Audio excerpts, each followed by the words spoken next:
But क्या practical level पर mostly sales और टारगेट हैंडल करने पड़ते हैं?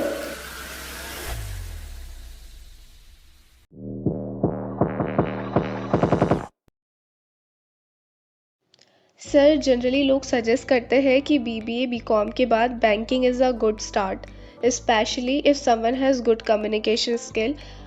बट क्या प्रैक्टिकल लेवल पर मोस्टली सेल्स और टारगेट हैंडल करने पड़ते हैं? अच्छा, ये बताओ आप आज पूरे दिन में आपने क्या किया आज? So, nothing special in the morning. I ordered a banana from Blinkit for breakfast, then I booked a cab and come here to meet you. तो चलो आप मुझे जवाब दो कि आपने जो बनाना लिया वो अपने आप आ गया आपके पास? नहीं। किसी ने बेचा होगा आपको? हाँ। आप गए होगे लेने? हाँ। आपने ब्लिंकिट किया? हाँ। तो कोई बंदा आया होगा आपके यहाँ डिलीवर करने, राइट? तो दो चीजें देखिए, सेल्स तो हर कोई कर रहा है, ठीक है, बट मुझे ऐसा लगता है कि जो ब्लिंकिट का बंदा हमें डिलीवर करने आता है ना, वो ज्यादा स्ट्रेस में, बिकॉज उसको एक टाइम फ्रेम है। ऑल दो गवर्नमेंट ने इस पे काफी रिलैक्सेशन कर दिया आज की डेट में, बट फिर भी 15 मिनट में तो आना होता है। तो आपको क्या लगता है कि जो बच्चे जोमेटो, स्विगी या ब्लिंकिट के लिए काम कर रहे हैं, उनको वर्क प्रेशर या स्ट्रेस नहीं रहता होगा? They are risking their lives as well. आप समझ ही रहे होंगे ना, क्योंकि हड़बड़ी होती है अंदर। बट जनरली हम अगर देखेंगे ना, तो हर कोई सेल्स कर रहा है, क्योंकि अगर हम सेल्स को अलग कर देते हैं डे टू डे लाइफ से, तो लाइफ के बारे में आप सोच भी नहीं सकते। सिर्फ दोनों डिफरेंट फील्ड को कंपेयर करके हम बच्चों को मैनिपुलेट कर रहे हो।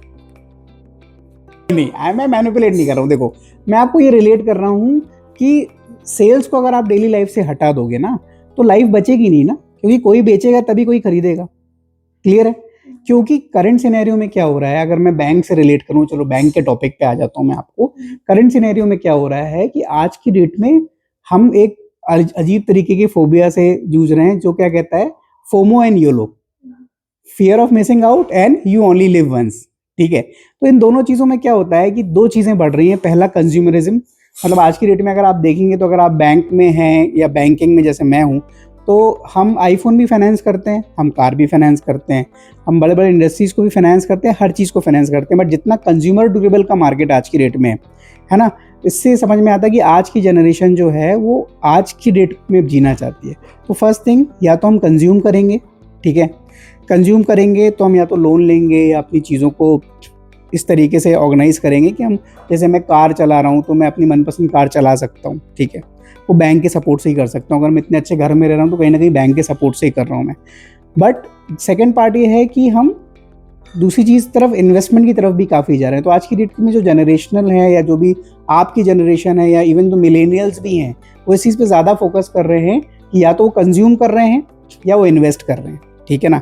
इन्वेस्ट कहाँ कर रहे हैं? वो म्यूचुअल फंड में इन्वेस्ट कर रहे हैं, ओके, वो डीमैट में इन्वेस्ट कर रहे हैं। काफ़ी लंबे समय से कोविड के बाद अगर हम देखेंगे तो बहुत सारे लोग हैं जो इक्विटी मार्केट को इन्वेस्ट कर रहे हैं आज की डेट में, डीमैट खोल रहे हैं, एसआईपीज कर रहे हैं, म्यूचुअल फंड लमसम कर रहे हैं। पहले ऐसा टाइम था कि लोग टर्म इंश्योरेंस को इतना इंपॉर्टेंस नहीं देते थे, बट आज की डेट में हर आदमी ये समझ रहा है कि अगर मैं एक सर्टेन इनकम कर रहा हूँ तो इस इनकम के ऊपर मुझे कवरेज ले लेना चाहिए, क्योंकि अगर समथिंग हैपेंस टू मी तो एटलीस्ट मेरी फैमिली को लाइफस्टाइल मेंटेन करना होता है। अब रही बात बैंकिंग की, तो देखिए बैंकिंग में क्या हो रहा है, बैंक जो है वो एक बहुत की रोल प्ले कर रहे हैं इस कंज्यूमरिज्म में भी और इन्वेस्टमेंट में भी। तो मेजोरिटी में क्या होता था, पहले ऐसा टाइम था कि रेजिस्टेंस था चीज़ों को लेकर के। पहले आप टीवी में नहीं देखते थे कि म्यूचुअल फंड सही है, या मैच के बीच में ये नहीं आता था कि सबसे पहले लाइफ इंश्योरेंस। बट आज की डेट में अगर आप देखेंगे तो प्राइमरीली क्या हो रहा है, अवेयरनेस लेवल बढ़ गया है। तो अगर आप बीकॉम करके भी बैंक में आ रहे हैं और अपनी जॉब को ले रहे हैं, तो आपको तीन चीज़ों का ध्यान रखना होगा। पहला, आपका नॉलेज आपको एक्वायर करना होगा। दूसरा, आपको स्किल सेट एक्वायर करना पड़ेगा। और तीसरा, आपको अपना जो एटीट्यूड है वो पॉजिटिव रखना पड़ेगा। क्योंकि लास्ट वीडियो में मैंने जैसे अभी बात करी ना कि हम अजम्पशन और प्रिजम्पशन के बीच में, तो अजम्पशन और प्रिजम्पशन में क्या है, आपने ऐसा एज्यूम कर लिया है कि ऐसा ही होगा क्योंकि आपने कभी अपने किसी बड़े भाई बहन से या किसी से सुन रखा होगा आपने, ठीक है। और दूसरा, आपने ऐसा प्रेज्यूम कर लिया है कि जब आप बैंक में आएंगे तो आपके साथ भी ऐसे ही होगा, ओके। तो ये जो आपका है ना, ये बेसिकली मैंने आपको बोला था कि कंट्रोलेबल और नॉन कंट्रोलेबल, ये नॉन कंट्रोलेबल एलिमेंट है, इस पे आपको ध्यान नहीं देना चाहिए।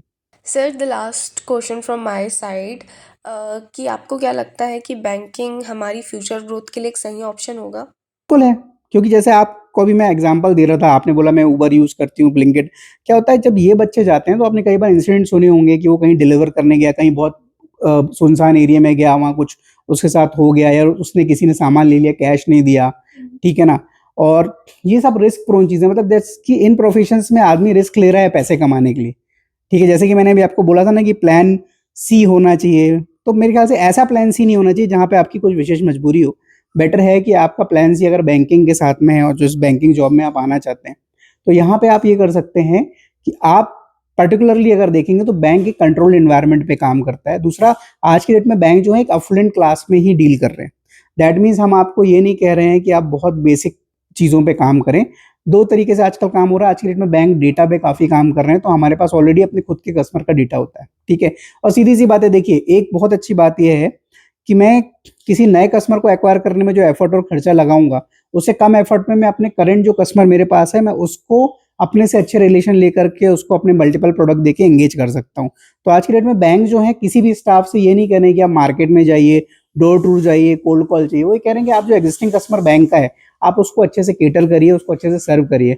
तो रही बात बैंकिंग में करियर की, तो बैंकिंग में करियर में सबसे इंपॉर्टेंट चीज़ आपके लिए ये है कि आप जब आते हैं बैंकिंग के अंदर में, तो आपको कस्टमर से कनेक्ट करते, अपने प्रोडक्ट का नॉलेज कस्टमर को सर्व करते अच्छे से आना चाहिए, और ये आपको over a period of time धीरे धीरे सीखना होता है, ठीक है। रही बात प्रेशर की, तो प्रेशर इसलिए आता है क्योंकि हम बहुत समय तक आइडियल बैठे रहते हैं, ये सोचते हो कि हम नए हैं, हम नए हैं, हम नए हैं। बट अगर आप क्लाइंट मीटिंग करेंगे, लोगों से मिलेंगे, सीखेंगे, थोड़ी लर्निंग होगी, ठीक है। ट्रेनिंग नहीं होती है आजकल, बार बार बता दे रहा हूँ। अब वो बिल्कुल भूल जाइए कि कोई आपको क्लासरूम ट्रेनिंग देगा, बट आप जितना करके सीखेंगे उसके हिसाब से आप करियर बना सकते हैं। एक पूरा कंट्रोल इन्वायरमेंट होता है, रेगुलेटेड इन्वायरमेंट होता है जिसमें हम काम करते हैं। तो it is not that tough. अगर हम एज अ न्यू कमर भी आप आते हैं यहाँ पे, तो आपको ये समझना बहुत ज़रूरी है कि बेसिकली सेल्स जो है it's a way of life, it's a very integral part of life. और सेल्स की जॉब में आप जो ग्रोथ कर सकते हैं, आप ये भी सोच लीजिए कि आपने अपने सामने ही ऐसे कई शॉपकीपर को देखा होगा जो एक छोटी सी शॉप से शुरू करके आज बहुत बड़ा बिजनेसमैन बन गया, ठीक है। या आपने बहुत सारे ऐसे लोगों को देखा होगा कि जिन्होंने एक लंबा समय दिया है छोटी चीज़ को। उसी तरीके से जैसे मैं हूँ, मैंने जब अपनी जॉब शुरू करी थी ना, तो मैं यूरेका फोर्ब्स में डोर टू डोर सेल्समैन था। मैंने कभी नहीं सोचा था कि I will cell through this much, but क्योंकि मेरे अंदर सेल्स टेक्निक्स थी, मैंने सेल्स स्किल्स को एक्वायर किया, धीरे धीरे ग्रेजुअली मैं चीज़ें सीखता गया। और even if I am Hindi medium graduate, मुझे कभी फर्क नहीं पड़ा कि कुछ इम्पैक्ट कर रही है चीज़ें। तो मुझे ऐसा लगता है कि सेल से डरना नहीं चाहिए हमें, और बैंकिंग सेल से तो बिल्कुल नहीं डरना चाहिए। It's a very safe environment. और बैंकिंग के अंदर में आकर के आपका जो एक सोशल रिस्पॉन्सिवनेस है वो आता है। और आज की डेट में आप कुछ भी कह लीजिए, it's a best, one of the best white collar job banking, और जहाँ पे आपको रिस्पेक्ट भी मिलती है। बैंकर अभी भी हमारे इंडियन सिस्टम में बहुत ही रिस्पेक्टेड प्रोफाइल है। तो ऐसा सोचना बहुत गलत है। और देखिए सीधी सी बात है, अगर आप फोकस्ड हैं, करियर ग्रोथ चाहते हैं, स्टेबिलिटी चाहते हैं, तो आपके पास एक प्लान सी होना चाहिए, जिसके बारे में बार बार बोल रहा हूँ। अगर आप जल्दी इस बात को समझ जाते हैं, मैं कह रहा हूँ आप अपने प्लान सी और प्लान बी में कंफ्यूज मत होइए। You have to decide on your own. But अगर आपका प्लान सी भी प्रिपेयर्ड है, तो you will cell through in your life. तो it will be a good one for you. Thank you.